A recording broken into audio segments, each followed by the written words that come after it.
Hello, अस्सलाम वालेकुम। मैं प्रोफेसर शमीम अहमद अपने यूट्यूब चैनल पर आप लोगों से मुखातिब हूँ। आज की बात में मैं बात करूँगा जो आरएसएस और बीजेपी की एजुकेशन पॉलिसी है। एक तरफ तो इनका इनकी सोच है टू प्राइवेटाइज एजुकेशन, यानी ये प्रमोट कर रहे हैं कि जो सरकारी यूनिवर्सिटीज़ या इंस्टीट्यूशंस हैं, रिसर्च इंस्टीट्यूट्स हैं या एजुकेशनल इंस्टीट्यूट्स हैं, उन्हें प्राइवेट कर दिया जाए। प्राइवेट करने का मतलब ये है कि उसमें फ़ीस बहुत ज़्यादा होगी और आम आदमी उसे अफोर्ड नहीं कर पाएगा। और यही लगता है कि ये बीजेपी और आरएसएस की सोच है कि लोग जितने ज़्यादा पढ़ेंगे उतने वो समझदार होंगे, अपने हक की बात करेंगे, एम्प्लॉयमेंट की बात करेंगे,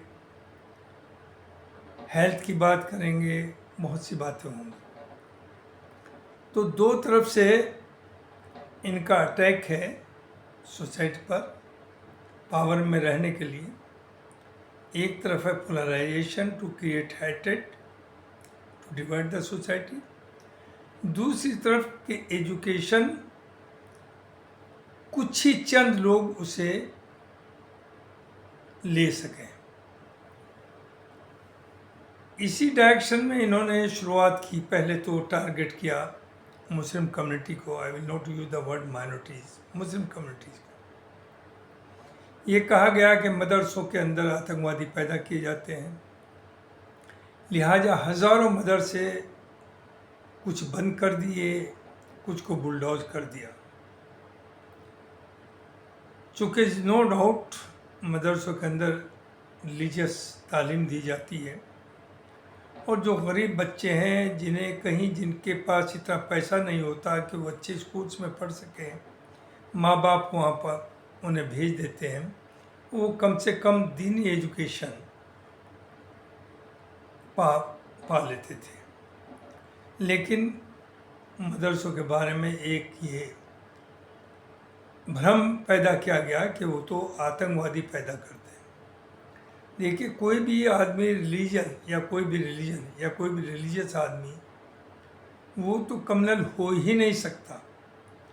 वो तो शांति और पीस ही में यकीन करेगा। तो अभी तक तो वो था और लोग बहुत खुश थे। तो ये मैसेज उन्हीं लोगों के लिए है जिसमें ख़ास तौर से ओबीसी और दलित और गरीब लोग जनता आती है। अभी अभी लेटेस्ट न्यूज़ है कि यूपी ही में सिर्फ तकरीबन 5,000 स्कूल बंद कर दिए गए और प्ली क्या दी गई कि उसमें बहुत कम बच्चे थे, उनकी स्ट्रेंथ बच्चों की बहुत कम थी। देखिए, पॉपुलेशन बढ़ रही है, स्कूलों की ज़रूरत बढ़ रही है और उसमें स्ट्रेंथ कम होना या बच्चे दाखिला नहीं ले रहे कम स्कूलों में, उसकी वजह ढूंढनी चाहिए। हो ये रहा है कि जहाँ 10 टीचर होने चाहिए वहाँ 2 टीचर हैं और जहाँ 5-6 टीचर होने चाहिए वहाँ 1 टीचर है। तो वहाँ बच्चों को कैसे भेजें, बच्चों की क्या पढ़ाई होगी। और एक तरफ आप करते हैं कि हमारा अभियान यह है कि कोई भी बच्चा ऐसा ना बचे जो एजुकेशन से वंचित हो।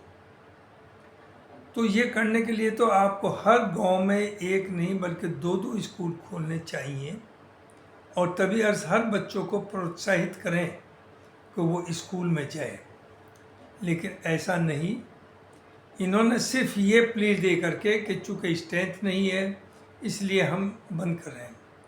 जब आपकी पॉपुलेशन बढ़ रही है, बच्चों का नंबर बढ़ रहा है, तो स्कूल तो और ऐड होने चाहिए। लेकिन ऐड करने के बजाय 5,000 तकरीबन जो मीडिया दे रहा है रिपोर्ट्स कि स्कूलों को बंद कर दीजिए। इन्हें इससे किसे आप वंचित करेंगे, किसे टारगेट करेंगे? नो डाउट मुस्लिम्स तो हो ही रहे, कुछ गरीब बच्चे जो मदरसों में जाते थे उनकी पढ़ाई ख़त्म हो गई। लेकिन इसमें आपने अब टारगेट किया है दलित को और ओबीसी को और गरीब तबके को, जिससे कि उनके बच्चे ना पढ़ पाएँ, वो सिर्फ और सिर्फ अंधभक्त हो जाए। उन्हें आपने कांवड़िए बना दिए, लाखों आदमी को लाइन में लगा दिया।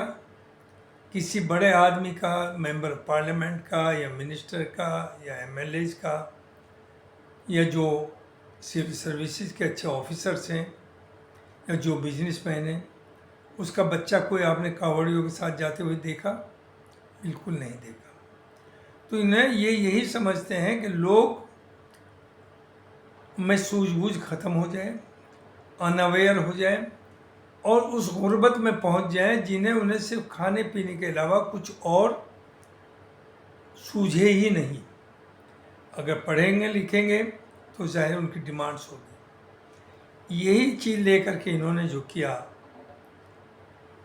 कि पोलराइजेशन किया एक तरफ, तो दूसरी तरफ ये क्लेम किया कि 85 करोड़ को out of 140 crore population, 85 crore mean more than 60% population को आपने फ्री अनाज दिया।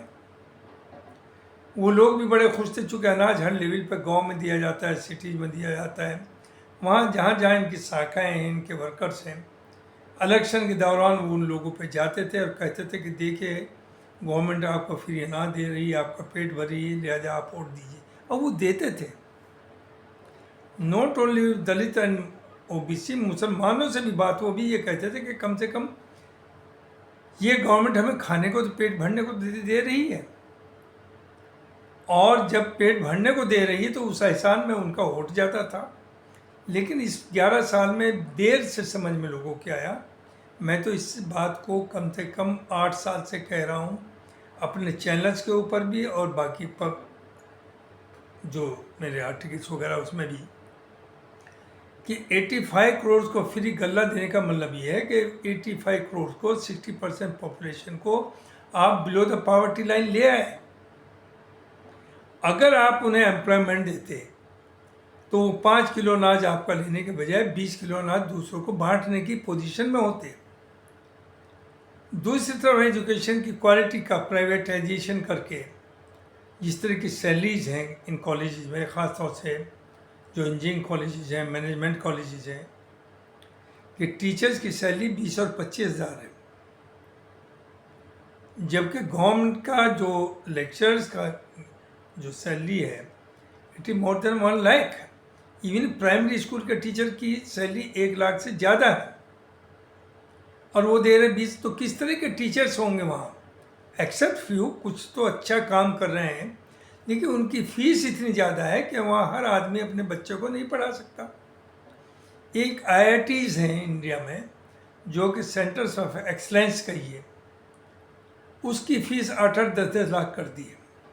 तो आप ये बताइए, एक गरीब आदमी जिसका बाप मजदूरी करता है, मामूली काश्तकार है, उसका बच्चा अगर बहुत ब्रिलियंट आ भी जाएगा IIT के में एडमिशन्स के लिए, सेलेक्ट भी हो जाएगा, तो वो कैसे पढ़ाएगा वहाँ? कहाँ से पैसा लाएगा? तो लगता यह है कि दुनिया तो बढ़ रही है कि तालीम बढ़े, और आप भी यही कहते हैं।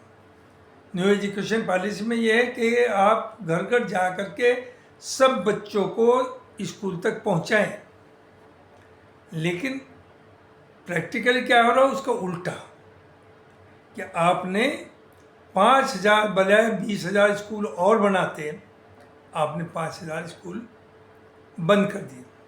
अब दूसरी तरफ देखिए, सोच तो सभी की तकरीबन एक ही तरह की है।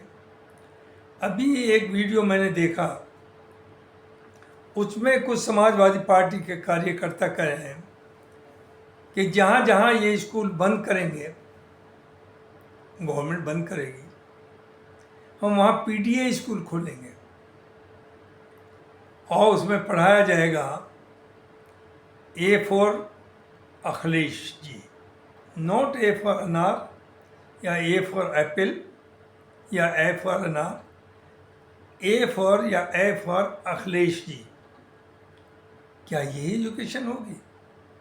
और वो बड़ा उसे जस्टिफाई कर रहे हैं कि साहब वो हिंदुस्तान के एक वाहिद बहुत बड़े लीडर हैं, लिहाजा नई जनरेशन भाई वो काम करेंगे। नो डाउट उन्होंने बहुत अच्छा काम किया 12 से 17 तक, और जो अच्छे काम किए उन्हें लोग याद करते हैं, करेंगे।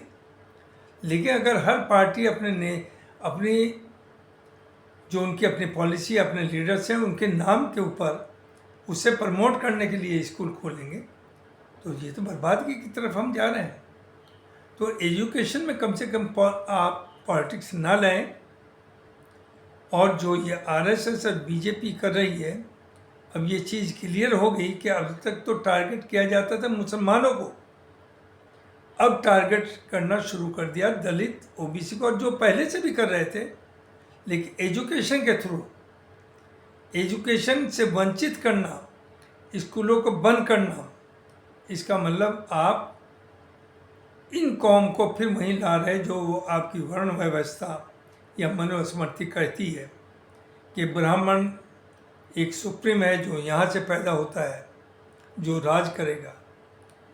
क्षत्रिय यहाँ से पैदा होता है जो बॉर्डर के ऊपर मुल्क को सिक्योर करेगा, सिक्योरिटी प्रोवाइड करेगा। और वैश्य पेट से पैदा होता है जो बिजनेस करेगा, पैसा कमाएगा। और बाकी सब जिसमें ओबीसी और दलित आते हैं वो घुटनों से नीचे पैदा हुए, जिनका काम है गटर साफ करना, आपकी सर्विस करना, और फ्री ऑफ कॉस्ट आपसे कुछ उसका काम करने का उजर नहीं मांगना। तो ये क्या उसी तरफ ले जा रहे हैं? यही लगता है कि ये मुल्क को वहीं वापस ला रहे हैं। और इन्हें दिखाने को चूँकि कुछ नहीं है, सिर्फ और सिर्फ अंधभक्तों की फौज इकट्ठी करनी है, जिससे कि ये पावर में रह सकें। आप इतने ही काबिल हैं, बातें तो बहुत है करने को। जो अभी हो रहा है पार्लियामेंट का अंदर सबके सामने है कि आप बात करते हैं 47 आज़ादी के टाइम की, आप करते हैं बात आज़ादी के वक्त की, आप बात करते हैं नेहरू जी की, आप बात करते हैं इंदिरा गांधी की 1971 की, जिसमें उन्होंने बांग्लादेश क्रिएट कराया, और को सारी कमियां नज़र आ रही। और आज जो हो रहा है उसके ऊपर आप बात करने को तैयार नहीं। जो ट्रम्प 30 बार, 30 से अब ज़्यादा हो चुका होगा, कह चुका कि मैंने सीज फायर कराया। आप पौने 2 घंटा पार्लियामेंट में बोलते हैं और आपकी हिम्मत नहीं एक बार ये कह दें कि वो झूठ बोलता है, वो गलत कह रहा है। सीज फायर उसने नहीं कराई, आप नहीं कह पा रहे हैं। और देखो ऊपर, जिस दिन पार्लियामेंट का सेशन शुरू होता है उसी दिन पहलगांव के जो आतंकवादी हैं वो एनकाउंटर में मारे जाते हैं। क्या इससे कोई सिग्नल नहीं जा रहा? लोग नहीं समझ पा रहे इस बात को। उसी दिन एनकाउंटर होना था, उससे पहले नहीं हुआ वाले बिल थे। दूसरी तरफ ट्रम्प जो कर रहा है कि पार्लियामेंट का सेशन है जहाँ अपोजिशन अपने हर बेर अपने हथियार उठाए हुए है और जायज़ बात कर रही है, नो डाउट। उसी सेशन के दौरान ट्रम्प साहब डिक्लेयर करते हैं कि मैंने 25% टैरिफ लगा दी इंडिया के ऊपर, और आपकी हिम्मत नहीं आप एक वर्ड बोल दें उसके ऊपर या उस पर रिएक्ट करें कि हम जवाब ये करेंगे। तो हालात जिस तरह मुल्क जा रहा है ये बहुत खतरे की घंटी है, और इसमें सबको जागना होगा। हिंदू मुसलमान करके मुल्क नहीं चलेगा। मुल्क भाईचारे से चलेगा, मुल्क चलेगा यूनिटी इन डाइवर्सिटी। हिंदुस्तान में हज़ारों कल्चर्स हैं, सैकड़ों लैंग्वेजेस हैं, और उसके बावजूद जब 75 साल तक इसका कोई कुछ नहीं बिगाड़ पाया, अब मुल्क भी ख़तरे में है और हिंदू भी ख़तरे में है। ज़रा गौर करिए कि 15% मुसलमान आप कहते हैं, है तो वैसे ज़्यादा 18 होंगे 19 होंगे, लेकिन 15% आप कहते हैं, और 80% हिंदू हैं, 5% 4% और दूसरी कम्युनिटीज़ हैं, और आप कहते हैं कि मुसलमानों से ख़तरा है। मुल्क को भी ख़तरा है और मेजॉरिटी कम्युनिटी को भी ख़तरा है।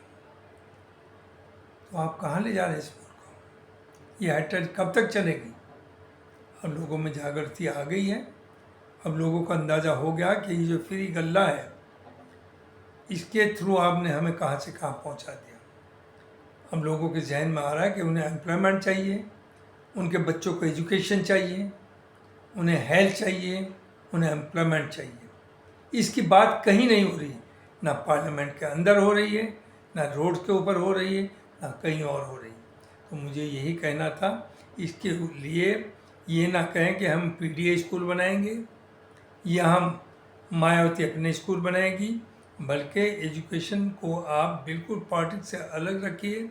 जैसे आप एजुकेशन के थ्रू भी आप डिवाइड कर रहे हैं सोसाइटी को। अभी आपने 8th क्लास में हिस्ट्री बदली है, और जो मुस्लिम बादशाह जिनके बारे में बड़ी बड़ी किताबें, बड़ी बड़ी हिस्ट्री की जो हिस्टोरियंस हैं कहते थे कि देवर द मोर सेकुलर, आप उनके बारे में जो जो बच्चों को पढ़ाएंगे, उनके दिमाग को में क्या भरेंगे, आप किस तरह की हेट्रेड क्रिएट करेंगे।